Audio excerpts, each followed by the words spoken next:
namumuong low pressure area na papasok ngayong gabi sa Philippine Area of Responsibility. Babala ng Pag-asa, posibleng lumapit at tumawid yan sa Cagayan Valley Region pagsapit ng Biyernes o Sabado at babaybayin nito ang hilagang parte ng Luzon. Sa ngayon, patuloy na nagdadala ng maulap hanggang sa maulang panahon ang hanging silangan o yung easterlies, particular sa Central Luzon, kabilang na nga rin ang Bicol Region at dito rin sa Metro Manila.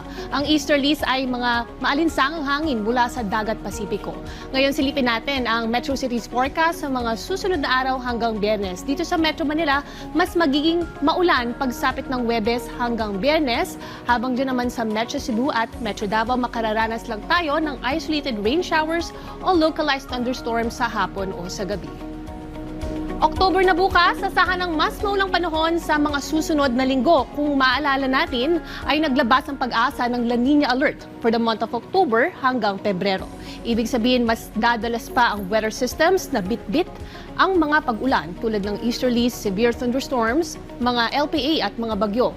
Nasa 2 hanggang 4 na bagyo sa buwan ng Oktubre at posibleng 5 o 9 na bagyo hanggang sa katapusan ng taon.